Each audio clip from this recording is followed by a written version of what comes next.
കൂലി എന്ന സിനിമ കണ്ടിറങ്ങുമ്പോൾ ഒരു മലയാളി എന്ന നിലയിൽ എനിക്ക് ഒരുപാട് അഭിമാനമുണ്ട്. കാരണം മറ്റൊന്നുമല്ല, സൗബിൻ സാഹിർ എന്ന് പറയുന്ന ആ നടന്റെ ഒരു നടന വിസ്മയം നിങ്ങൾക്ക് കൂലി സിനിമയിൽ കാണാനായിട്ട് പറ്റും. ലോകേഷ് കനകരാജിന്റെ സിനിമ എന്നതിൽ നിന്ന് ചെറിയ ഒരു പഞ്ചിന്റെ കുറവ് ഈ സിനിമയ്ക്കുണ്ട്. അത് മാറ്റി നിർത്തിയാൽ ഒരുപാട് കാര്യങ്ങൾ ഈ സിനിമയിൽ നിങ്ങൾക്ക് കാണാനായിട്ട് പറ്റും. രജനികാന്തിന്റെ വിന്റേജ് സ്റ്റൈല്, നിങ്ങൾ രജനി ഫാൻ ആണെങ്കിൽ അതിന്റെ ഫ്ലാഷ് ബാക്കിൽ എടുത്ത് കാണിച്ചു വെച്ചിട്ടുള്ള രീതി ഭയങ്കര രസമായിട്ടാണ് നമുക്ക് എണീറ്റ് കൈയടിക്കാനായിട്ട് തോന്നും. ശ്രുതി ഹാസൻ എന്ന് പറയുന്ന നടി, ഞാൻ ആദ്യമായിട്ടാണ് ആ നടി ഒന്ന് അഭിനയിച്ച് കാണുന്നത്. അത് കിഡിലനായിട്ട് പുള്ളി ആ ക്യാരക്ടർ ചെയ്തിട്ടുണ്ട്.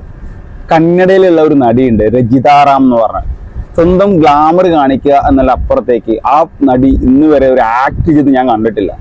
ഈ സിനിമയിൽ ആ പുള്ളിക്കാരത്തിയുടെ കുറച്ച് പരിപാടികളുണ്ട്, കിഡിലും സീനാണ് അതെല്ലാം. സൗബിൻ സാഹിർ എന്ന് പറയുന്ന നടനെ ഇനി മലയാളത്തിൽ നമുക്ക് കാണാനായിട്ട് പറ്റുമെന്ന് എനിക്ക് സംശയമുണ്ട്. കാരണം ഈ ക്യാരക്ടർ, പുള്ളിയുടെ ആ ബോഡി ലാംഗ്വേജ് വെച്ച് പുള്ളി ചെയ്തു വെച്ചിട്ടുള്ള ആ പരിപാടി ഉണ്ടല്ലോ, ഇന്ന് വേറെ ഒരാൾക്കും അത് ചെയ്യാനായിട്ട് പറ്റില്ല. അതിനെ വിമർശിക്കുന്ന പലരുണ്ടാവും, അത് വിഷയം വേറെയാണ്.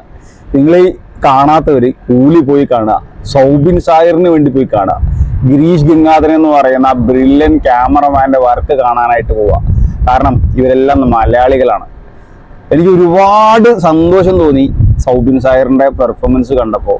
കാരണം നമ്മുടെ ഒരു മലയാളി ഇന്ത്യയിൽ നിന്നല്ല ലോകത്തന്നെ വലിയ സൂപ്പർ സ്റ്റാറെ അറിയപ്പെടുന്ന രജനികാന്തിന്റെ കട്ടക്ക് ചില സീനിലൊക്കെ രജനികാന്തിനെ മറികടക്കുന്ന രീതിയിലുള്ള പെർഫോമൻസ് സൗബിന്റെ ഉണ്ട്. അടുത്തിരിക്കുന്ന തമിഴ് പ്രേക്ഷകര്, തമിഴന്മാര് എണീറ്റുന്ന് കൈയടിക്കുന്നത് കാണുമ്പോൾ എനിക്ക് ഒരുപാട് സന്തോഷം തോന്നി. പ്രത്യേകിച്ച് ഒരു ബോഡി ലാംഗ്വേജ് ഒന്നും ഇല്ലാത്ത ഒരാളാണ് അദ്ദേഹം. അഭിനയിച്ചിട്ടാണ് ആ ക്യാരക്ടറിനെ എടുത്ത് കൊലത്തൂക്കാക്കിയത് എന്നാണ് ഞാൻ വിശ്വസിക്കുന്നത്. എനിക്ക് ഉറപ്പായിട്ടും നമ്മൾ കൊടുക്കുന്ന പൈസക്കുള്ള വാല്യൂ ആ സിനിമ തരുന്നുണ്ട്. ചെറിയ ഒരു സ്റ്റോറി ലൈന് മാത്രമാണ് ഈ സിനിമയ്ക്കുള്ളത്. സത്യരാജ് എന്ന് പറയുന്ന ആ ക്യാരക്ടറിനെ ബേസ് ചെയ്തിട്ടുള്ള ഒരു ചെറിയ സ്റ്റോറി ലൈനിൽ നിന്ന് ഒരു മൾട്ടി സ്റ്റാർ പടമാകുമ്പോൾ ഉണ്ടാകുന്ന ആ ഒരു പ്രശ്നം ഈ സിനിമയ്ക്കുണ്ട്.